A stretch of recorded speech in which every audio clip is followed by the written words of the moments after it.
I wasn't present. Motion to approve, Jeff Randy. Okay, is there a second? A second to approve. This is Wayne. Okay, thank you. Terry, thank you for acknowledging that. I have a first and a second. Any discussion? If not, all in favor, say aye with your name. Aye, Jeff. Aye, Court Aye, Schmidt. Wayne. Aye, Randy. Okay. Jeff, we also need November 23rd, please. Okay, and also, thank you, Krista. Also need a motion to approve November 23rd. Need a motion for that? I'll make the motion to approve the minutes. Court Schmidt. Wayne, I'll second. All right, first and second, any other discussion? All in favor, say aye by name. Aye, Aye, Jeff. Court Schmidt. Aye, Wayne. Aye, Randy. Okay, is that four? Okay, thank you.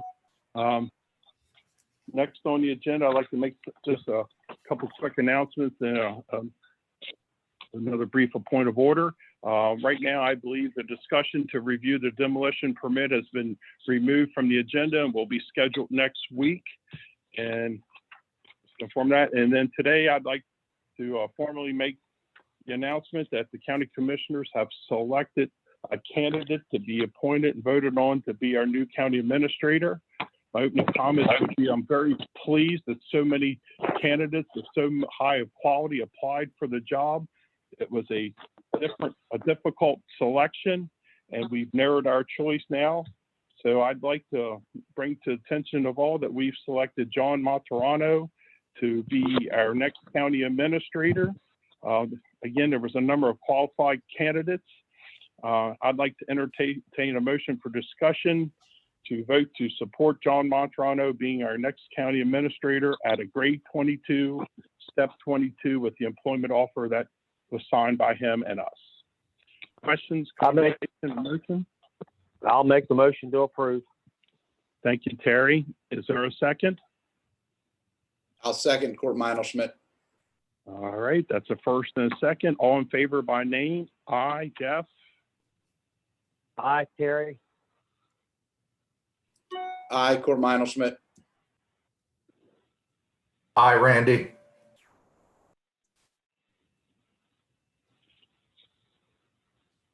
And who's next? Wayne? Do we have Wayne on? I'm sorry, I was on mute. Aye, Wayne. Thank you, Wayne. Okay, that's 5-0. Congratulations to John Monterano, and thanks to all the candidates who applied for their interest in Washington County. I'd like to go next to Commissioner comments. Vice President Baker, would you begin?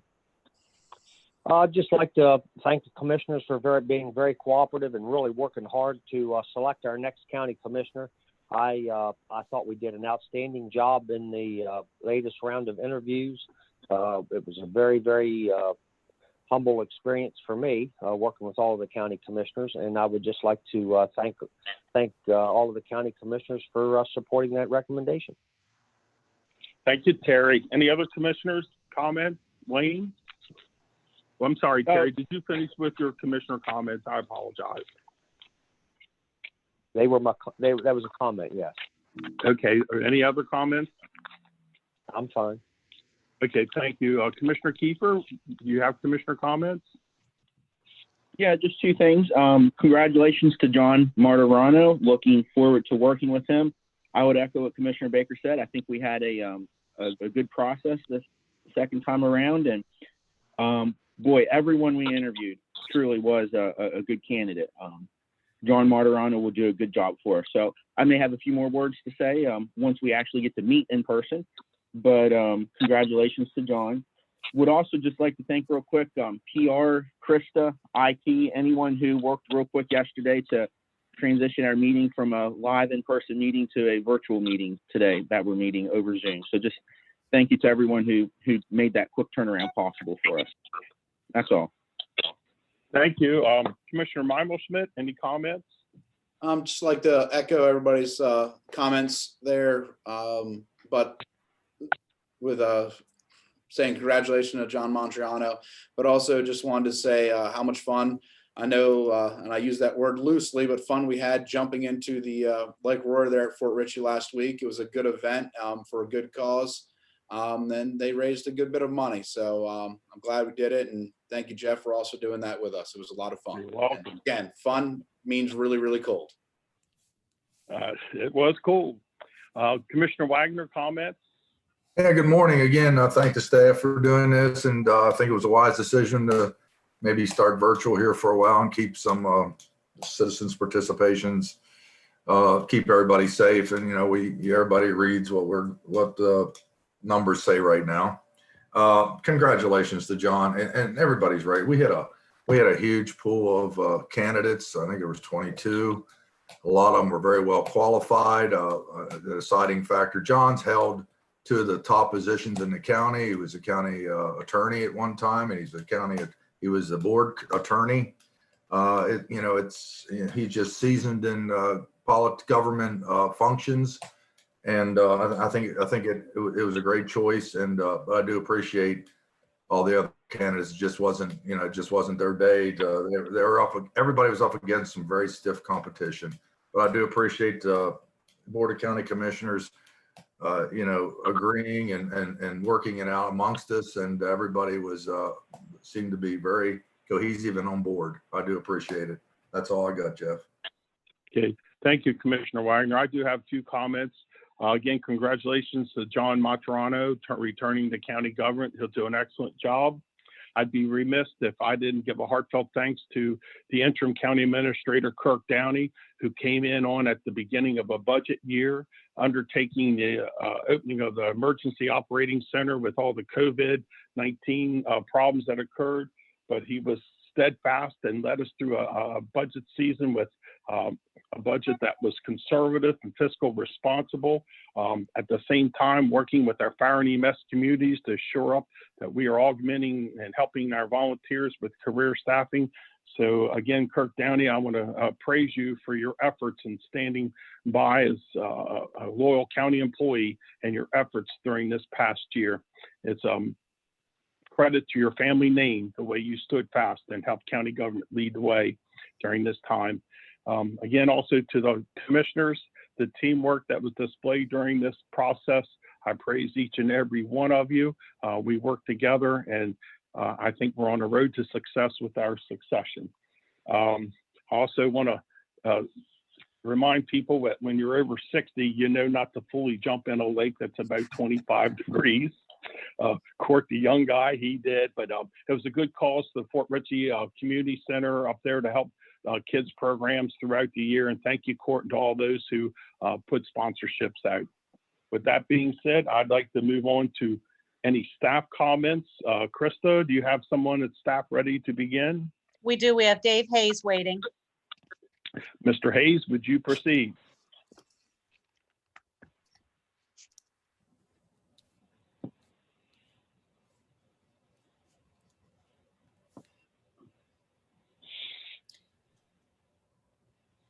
Danielle, do we need to allow people to unmute?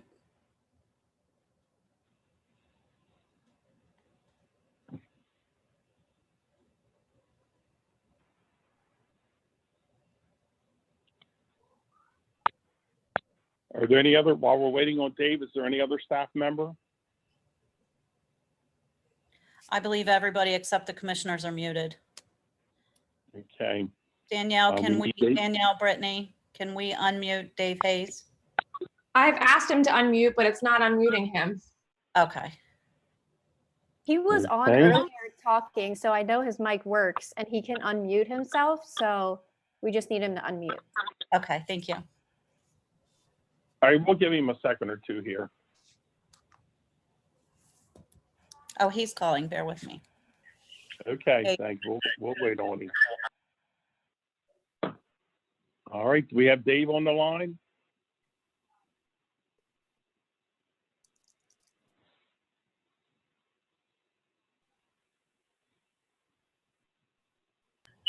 Dave is in the process of calling back in. I'm here. All right, Dave Hayes? Commissioner, can you hear me? Yes, sir, I can hear you, Director Hayes. Proceed at your convenience. Yeah, sorry about the delay. I originally come in through the computer, but we had an IT issue, so I'm on the phone right now. Anyway, so I apologize for, again, the last minute staff comments conversation. Hang on one second. But I wanted to brief you and give you a picture of some things we're working on through the EOC and the ops section to solidify and position ourselves against any effect of COVID-19 into the emergency services. As you know, the division itself has not completed its hiring of the 33 firefighters under the SAFER grant, and there's still some work ahead of us to get there. But one of the things that we have identified as a potential that we could use to help assist or augment the volunteer fire and EMS stations is that other divisions in county government have staff on employment, full-time positions that are current volunteers in the fire and EMS service throughout the county. So what we wanted to brief the commissioners today, I want to make sure that we have concurrence, is our desire to have some of those staff detailed to the division under their current hourly and wage rates and benefit structures temporarily. And one of the departments is prepared to do that through discussion of the director, Rao from Highways, is the roads department. They have about 4 employees that they've identified that currently hold EMT and or firefighter certifications.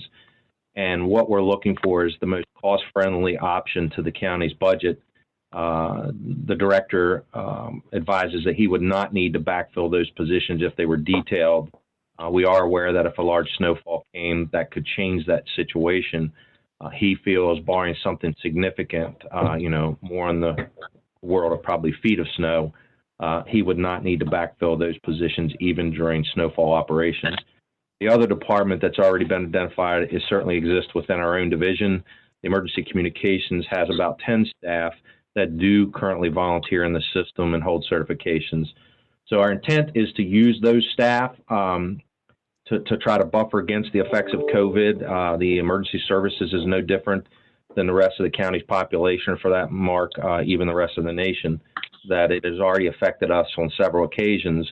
And although we've been able to withstand those effects, if the current surge continues, our concern is making sure that we're buffered against sustainability. So what we're looking for is consent from the commissioners to actionize this plan, and that could be as early as next Monday. I believe that is the 12th. To give you a financial synopsis, and this is just using some general figures, it would end up being about 8 hours of overtime per week per employee that we use. Currently, we only intend to use 3, but we could go up to 6 or 8 depending on what the effects could be. But for every 3 employees, it would be in the area of about $800 per week in additional costs, and that's the 8 hours of overtime. But what I would preface that with is these costs are likely FEMA public assistance eligible, which means we'd only incur 25% of that after our public assistance submission is put in as a county. So with that, I'm certainly willing to entertain any conversation.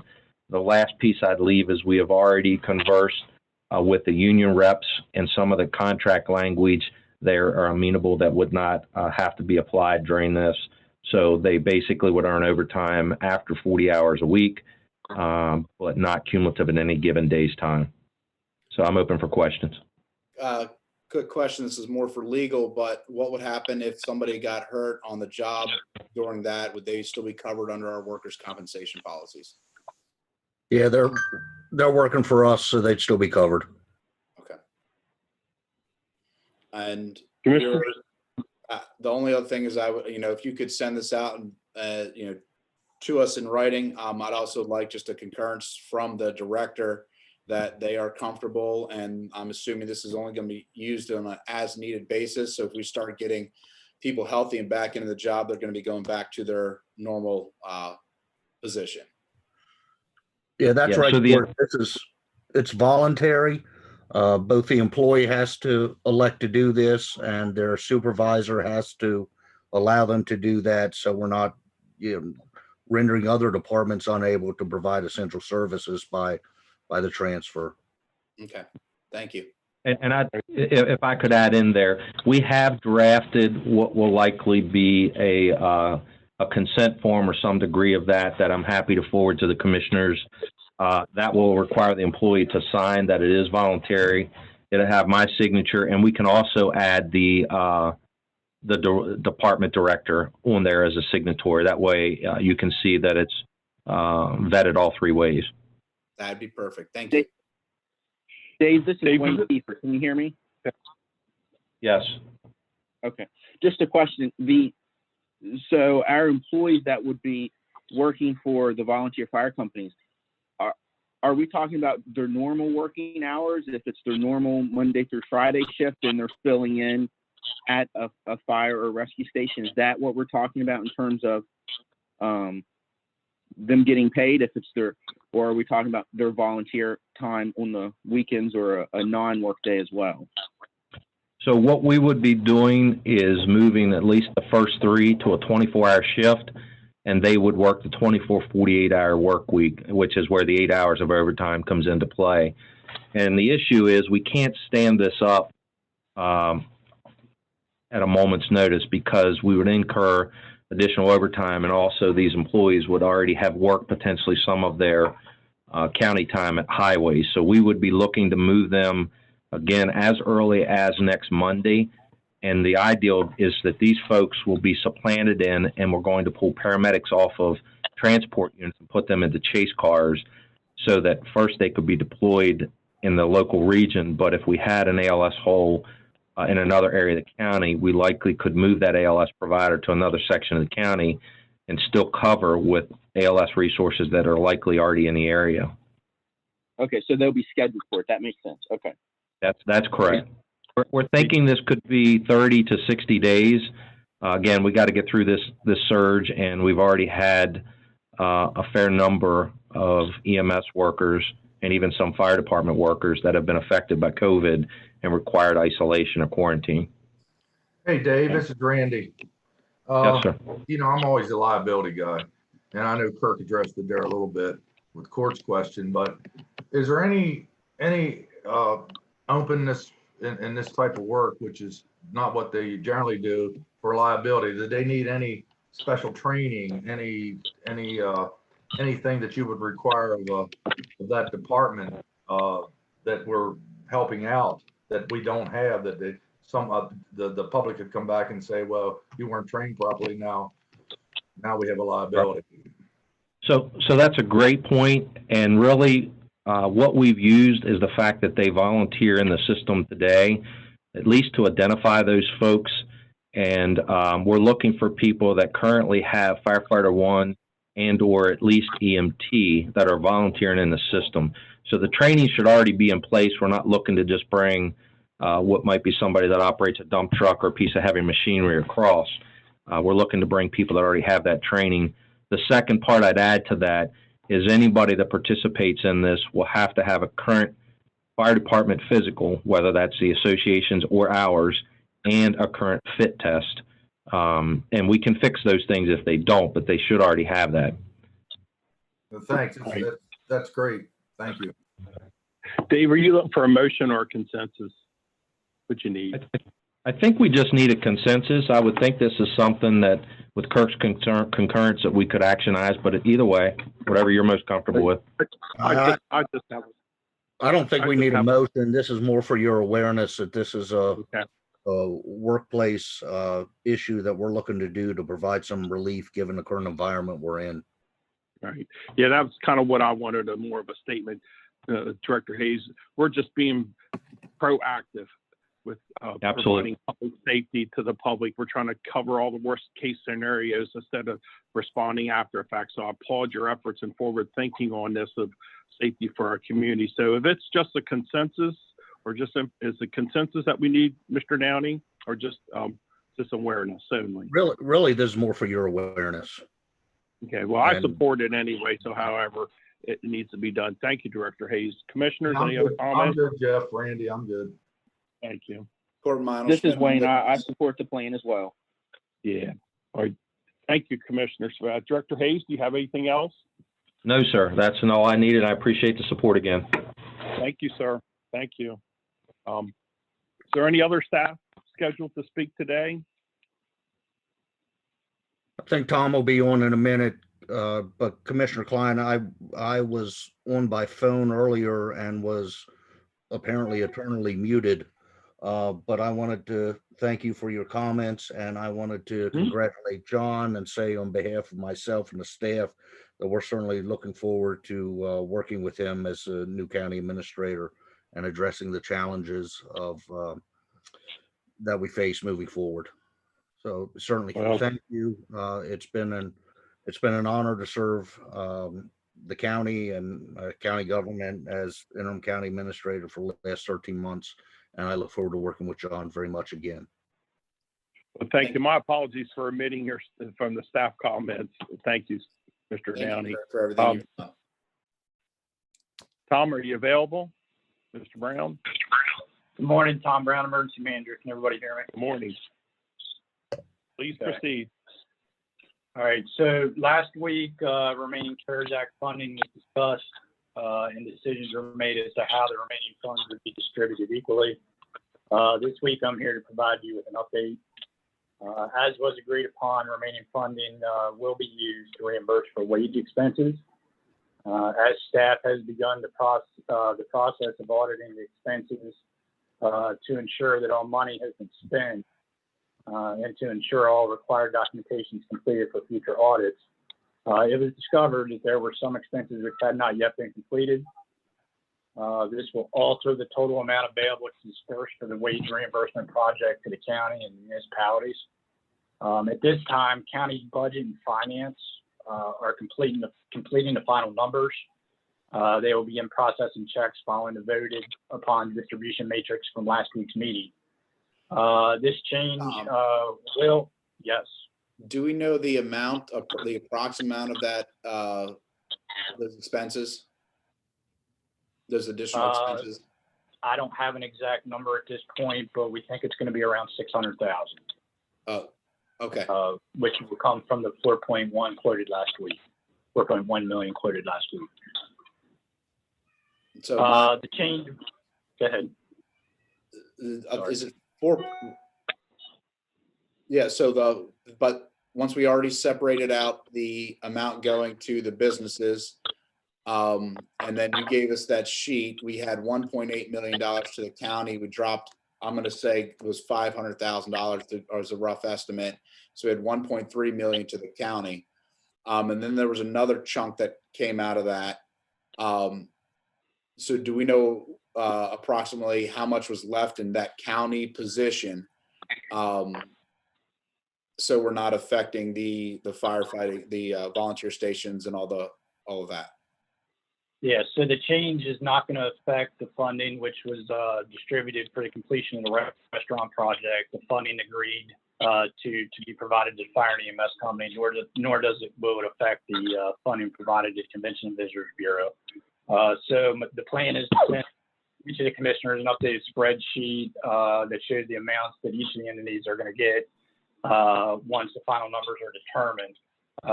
So some preliminary numbers at this point, I think the county was going to around the $400,000 mark last week once all the programs were set in place with the restaurants and so forth.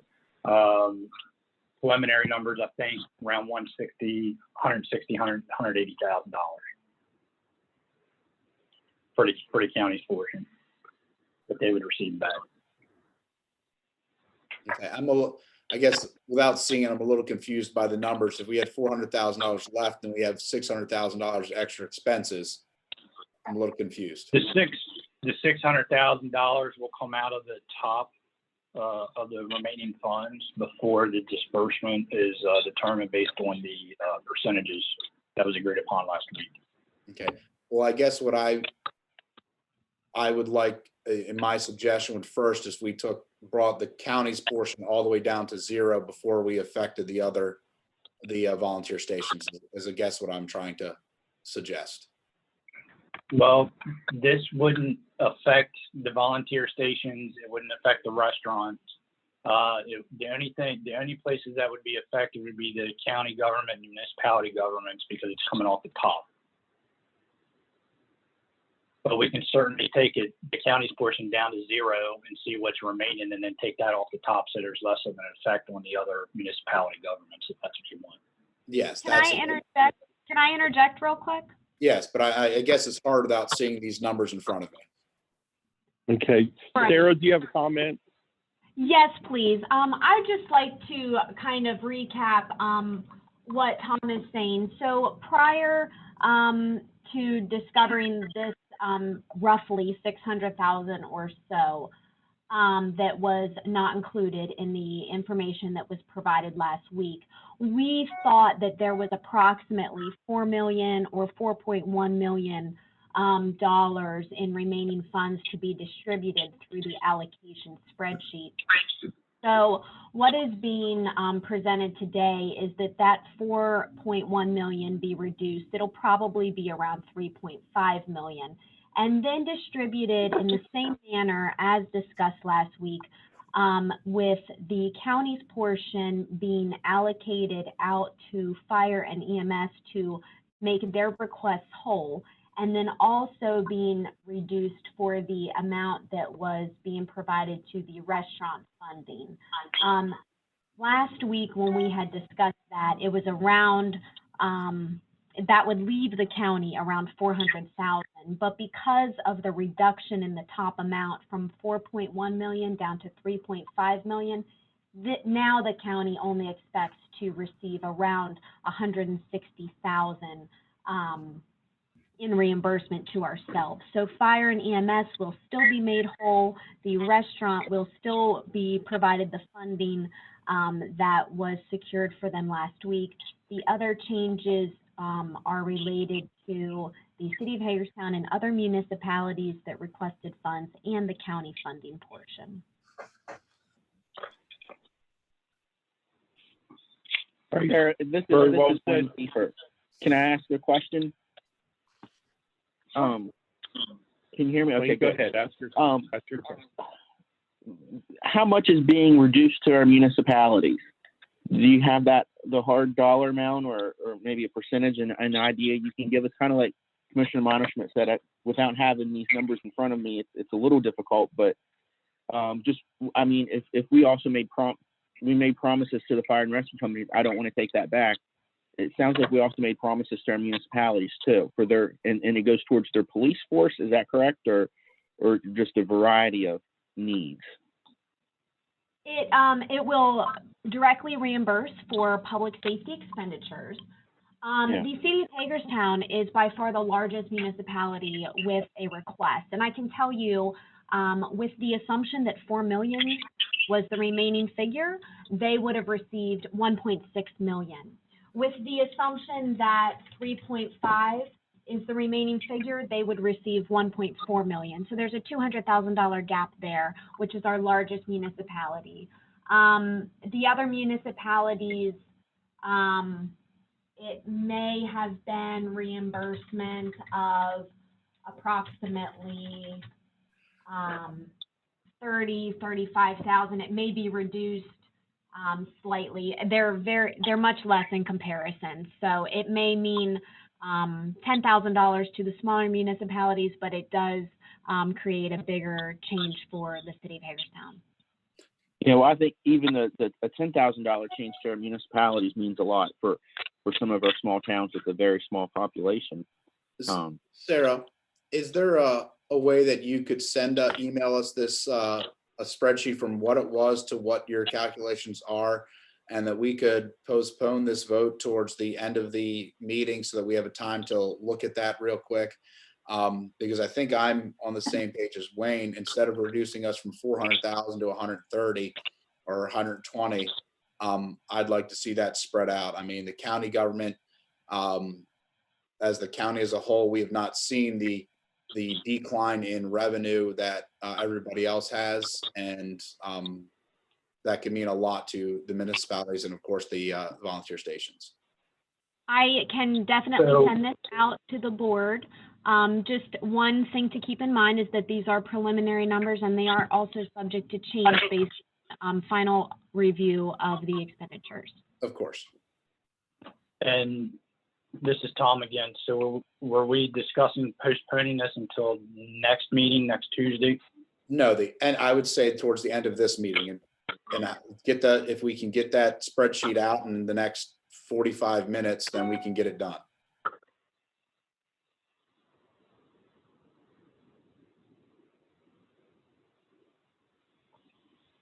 Is I that will possible? get that. Yep, I will get that to you. All right, commissioners, any more comments or discussion on this topic? Hearing none, we'll wait till Sarah gets more information. We'll revisit this.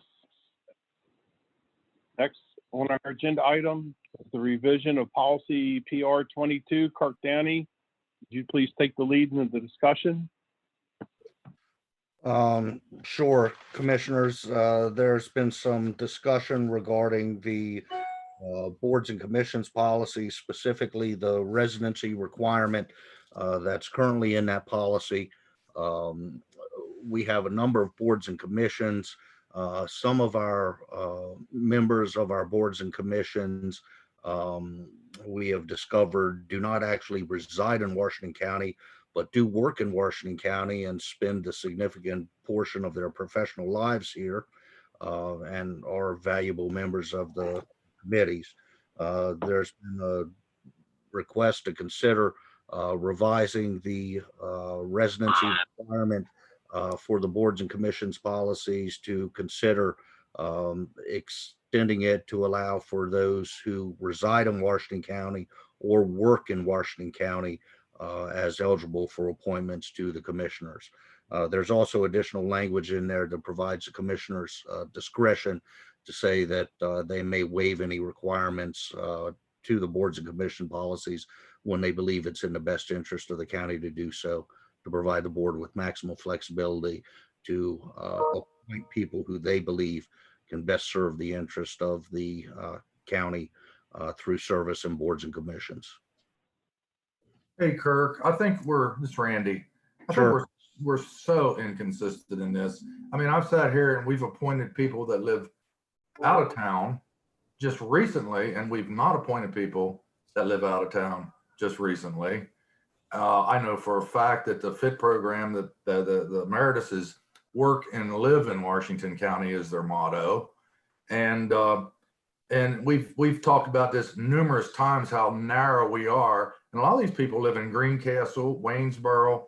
So I think we'd really be hurting some of the great talent that wants to serve. It's hard enough to get people to serve on these committees. We'd hurt a lot of people and miss a lot of talent by requiring they absolutely have to live in Washington County. So I would definitely be, at least work and live in Washington County.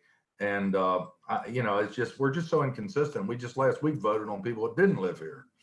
And week before we voted against people that didn't live here. So I think we got to get consistent and say at least work and live. That's all I had to say about that.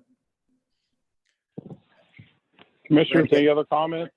Randy, I agree with you. And with that, I'll make the motion to adopt the proposed revisions to PR 22. Is there a second? And I'd second it, Randy. This is Wayne Further Kiefer. Can I have a discussion? comment? Yeah, for discussion, there's a first and a second. Thank you, Wayne. I'm just reading in the changes, and maybe this isn't a change. Appointees to county boards and commissions are subject to the county's ethics ordinance. How would something like that be enforced when someone who's not a county resident? Should an infraction occur? The same way would Sometimes be fines can. anyone else. I mean, they'd be subject to a fine or for removal from the board or commission. Okay. I would be in favor of supporting if we could, maybe work language into this that priority would be given to county residents. I think we have a lot of talent in our county, and it's true. Sometimes we do have lack of participation, just lack of interest, and we do try hard to solicit citizens to serve on these boards. But I would never cut short the talent that we have in our own community. if we can maybe work in language that gives preference or priority to county residents, I'd be in favor of it. This is Jeff here. I just would support allowing these boards to have flexibility and it'd be their judgment call to see which is the best candidate. Wayne, I understand your point, but I think the boards will be able to pick the best candidate possible, in fact, the language needed. So is there any other discussion? And just as a quick comment on that is, I know I'm going to give priority to somebody that lives in Washington County, and that would be my personal belief. And so since the commissioners, we have to appoint anybody, then I think we can easily cover that without having to restrict it.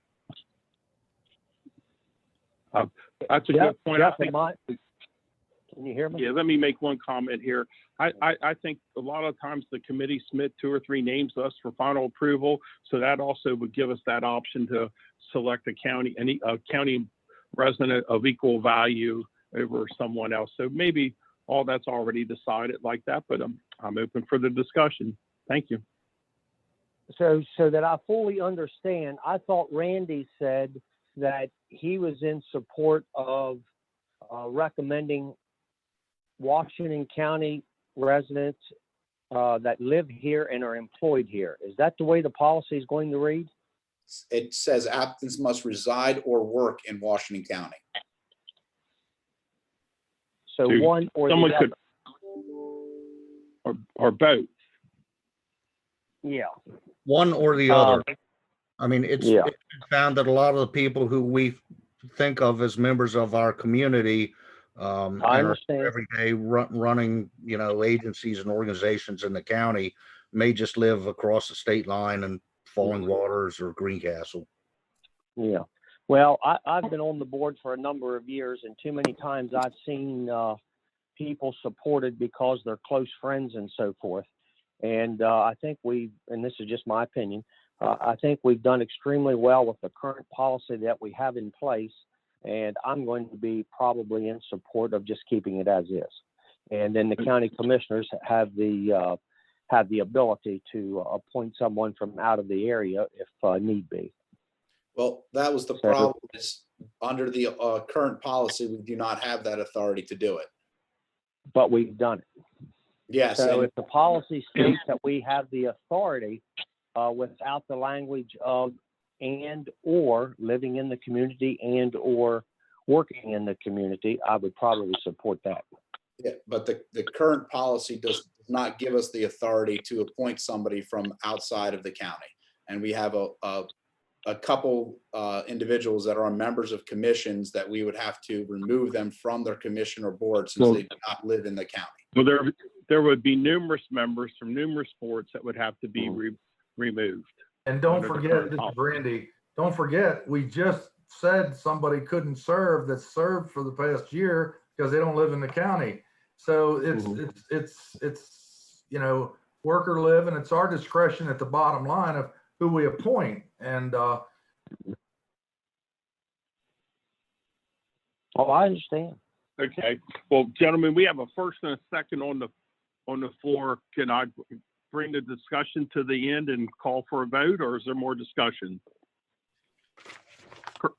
Court, would you restate your motion? Oh.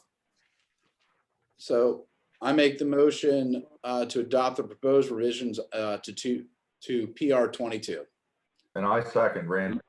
There was a second. Now, all right, commissioners, any further discussion? The only thing is if it would make the other 2 commissioners feel comfortable with voting for it, that, we put a verbiage at the end of it, at the end of the residency and attendance requirements that, we put there that preference will be given to people that reside in Washington County. I'm fine with that verbiage. Why do we need to state that? I don't think we do. I would appreciate that. I think that's a good idea, Court. I mean, that's how I'm going to consider and evaluate candidates personally. If there's a qualified candidate, county resident that wants to serve on a board, and there's an equally qualified non-county resident, my preference would go to the county resident. That's a good point. I agree with you. All right, How so does that- gentlemen, How does that affect people already that? are It doesn't, it wouldn't affect them at all. If they're Okay. already on there, they're already on there. All right. commissioners, are Yeah, you clear with the motion? I'll support that additional recommendation by court. Okay. All right, so we have a first, in addition, some language by court. We have a first and a second. All in favor, say aye. Jeff, Aye. aye. Aye, Court Minor. Terry, Aye. Okay, Randy, very good discussion. That sounds like a 5-0 vote. Thank you very much. Thank you. Thanks, Court. You're welcome. Thank you, commissioners. Next, county regulations concerning public information requests, PIA requests. Kirk Downey, would you lead the discussion? Sure. Thank you, Commissioners. This is more of a housekeeping manner. In January of 2001, regulations were adopted concerning PIA requests. I believe the Public Information Act at that time required there to be local regulations concerning certain matters, namely fees to be charged, how reviews occurred when there is a denial of a PIA request, and just generally concerning PIA request in general.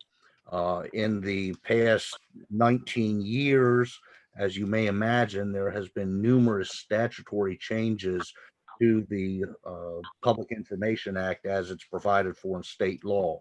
These changes have basically resulted in additional guidance and additional requirements for how the county responds, or the county or any other public body responds to Public Information Act requests. And these requirements have basically made the county's 19-year-old Public Information Act policy moot. In many cases, the current statutory requirements are contradictory to the county's 19-year-old Public Information Act policy. So this is simply a request as a housekeeping matter that the policy be rescinded and that the county continue to operate as it's required to with the state law provisions governing the Public Information Act. So Commissioners, Kirk, comments, thoughts? yeah, Kirk, quick question on this. Every year that I'm down in Annapolis, they, always have updates on PIA requests on what can be done. And we can go, I'm just double checking that we can go 100% by the state's code. And we do not have to have our own specific code that addresses all of these. That's correct. I mean, there's, in the past 19 years, there continues to be more and more definition provided by the state code that wasn't there necessarily 19 years ago. And in many cases, the additional definition is contradictory to what we had adopted 19 years ago. So really, state law control, we ought to be providing by state law. It's the Public Information Act Compliance Board's recommendations that we rely on state law rather than some other general policy. And I think it's in the county's interest to remove any problems where there may be contradictions by simply relying on state law and rescinding the outdated policy. Great, thank you. You're welcome. And just to be clear, this doesn't really affect anything, any type of information that the public is entitled to. It's more housekeeping matters. So in real practice, I don't think the public's going to see any change in terms of how county government responds to Public Information Act requests. Then if there's no other All right, comments, thank then I'll All right, make the thank you. motion. If there's Is no there other a comment, motion? yeah, then I'll make the motion and move to rescind the county's regulation concerning Public Information Act request in favor of those procedures prescribed by the Maryland Code. Is This there a is Wayne, second? I second. Okay, I have first and a second. Any further discussion? Hearing none, all in favor, say aye by name. Aye, Jeff. Aye, Court Minor Schmidt. I, Wayne Kiefer. Hi, Terry. Hi, Randy. All right, thank you, commissioners, 5-0. Thank you. Thank you, Commissioners. Thank you. You're welcome. Next, budget transfer for terminal expansion change order. Garen Plessinger, are you on the line? Please begin. Good morning, Commissioners. Coming Morning. before you today to discuss a budget transfer for a change order for the terminal expansion project that we have. Basically what we're doing here, the following items were approved by the FAA and the MAA for the terminal project. Those items were substitution for roof ceiling panels, unsuitable excavation costs, storm drain inlet modifications, and a relocation of the water heater. The funding is distributed as follows: 90% FAA, 5% MAA, and 5% county. The fiscal impact is a $57,600 increase to the project. Our portion of that for the county is 5%, totaling right around $2,900. So the recommended motion is to approve the budget adjustment and the change order for the terminal project. And I have included documentation from the FAA concurrence, as well as the budget adjustment form in the change order as well. My only question is this unsuitable excavation. Can you explain that? So my interpretation of the unsuitable excavation from talking with the contractors was that there was a little bit more excavation that needed done on the foundation. And so that's where those extra costs incurred. Okay, so it wasn't any fault or anything like that? No. Okay. All right, Commissioners, comments, motion to accept? I'd make a motion to accept. This is Randy. I'll second. Second, Terry. Hey, I have first and a second. Any further discussion? Hearing none, a motion to approve. Jeff, aye. Wayne, aye. Corbin Schmidt, aye. Randy, aye. Okay, that sounds like 5 of us. Thank you very much, Garrison. All right. Thanks, Just Commissioners. before we go to the next issue, next item, Commissioners, I think Sarah has sent us an email with that chart that was requested. We'll call upon her after we do the next agenda item for discussion. So next item I'd like to begin with is the Maryland Aviation Administration Special Grant. Garrison, you're back. Welcome. Thank you.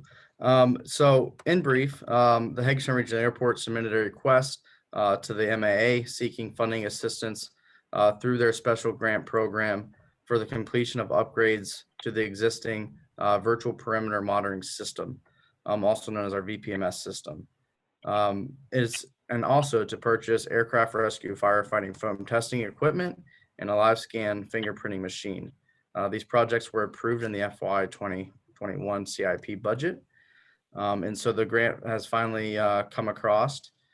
And so the grant is a 75%, 25% split. So MAA will be 75% on 135,000.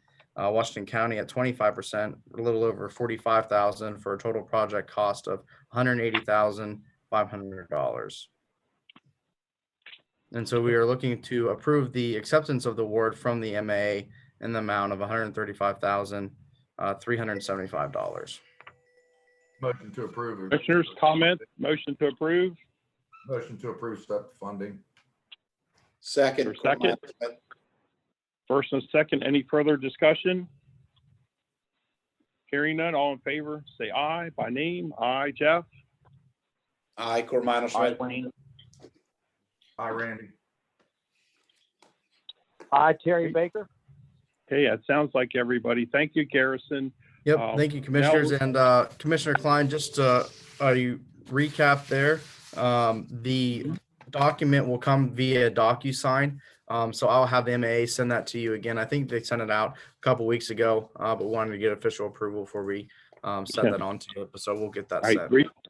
Please do that. Thank you, sir. Thank you. All right. Thank you. Now we'll return back to Sarah. Sarah, are you on the line? And has the commissioners received that document? I am here, sir. Okay. Please continue, commissioners. I think via email, you've sent out that spreadsheet. Is that correct? I have sent out the spreadsheet. If you guys could pull it up on your computer or your phone, I'd like to just discuss it with you briefly. I made some totals at the bottom. So on the spreadsheet, on the left-hand side are the organizations that submitted information for reimbursement.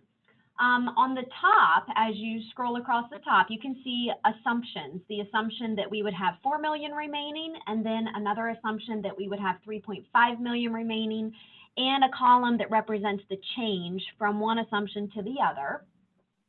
And then as you scroll down, I categorize the totals. So you can see the first total says, based on this allocation, how much would go to fire and EMS companies. The second row 31 shows how much would be going to the city of Hagerstown. The third is the county, and then the fourth is the other municipalities total. How much they would have received and what the difference is based upon the change in assumption from 4 million down to 3.5 million. And then under that, you can see the change for the county. I did notice that one of the numbers was hard-coded, and so once I corrected that, you can see that under the old assumption, the county's portion after making fire and EMS whole and after reallocating the 459,000 to restaurant relief would have been around 383,000. And then under the new assumption, the remaining to the county would be around 98,000. That is still funding fire and EMS and the 459,000 for the restaurants. You can see the difference if you go to row 33 on the spreadsheet for the other municipalities. Those are the municipalities combined. The change in assumption makes a difference in total of about 14,000 to those other municipalities. Randy, just a very simple question. Everything has an alternative or a plan B. Is there any other thought process? Well, I mean, these were expenditures. I have about 90 invoices that I'm reviewing right now, and that's why these are assumptions. We think they're close projections. I think these costs were already encumbered and expected to be spent, and they are for the mass campaign as well as the behavioral health campaign for safety of our citizens. So I do think that the most reasonable approach is to reduce them from the amount of remaining funds to be distributed for public safety reimbursement. Unfortunately, there's not enough money to fill the gap in the variance for all the organizations. And so I think that's kind of where we're at. We can distribute funding to make fire and EMS whole from the county's portion, and we can provide the restaurant relief as discussed last week, but the remaining portion to the county is only 98,000, and as you can see, the variance for all of the other organizations exceeds that by about $130,000. So there's just not enough. This is still a great reimbursement for municipalities and fire and EMS companies that, you know, otherwise did not expect to receive this. So I think we should focus on the good of this reimbursement. We do understand these numbers are changing based on information that we've been recently given. However, it's still a nice reimbursement for those organizations. I thank you for getting this to us in such a quick notice, quick time frame. You know, I agree with your plan. The only thing that I would suggest is once we get these somewhat rough numbers, if there's any, you know, rounding errors or tiny little thing, let's just take it out of that 98,000 that's remaining. You know, if it's, you know, $2,000, $3,000 type deals instead of. Yeah, I mean, the big picture is that the county and the health department both got roughly $13 million apiece of CARES Act funding. And obviously everybody's trying to make sure that all of it gets to the front lines by the deadline. So This is Exactly. just, this is just an accounting issue, like, making sure that we're getting everything we can out the door by the timeline. Yeah, hey, I have a comment/question. Tom or Sarah, either one. This is CARES Act money, correct? And Yes, Is Correct. that accurate? And this money has to be spent before the end of the year, correct? Correct. Correct. So it That's has to be distributed and spent. This isn't for any long-term projects like broadband or anything like that. This is for immediate money to reimburse these agencies for their expenditures on COVID. Would that be accurate? Yes. Yes. And it's something that wasn't expected, but through the CARES Act funding, we were able to distribute this money timely to those organizations to add relief. Would that be an accurate statement? Yes, sir. Okay. All right, commissioners, thoughts, comments? Do we need a motion or a consensus for this redistribution?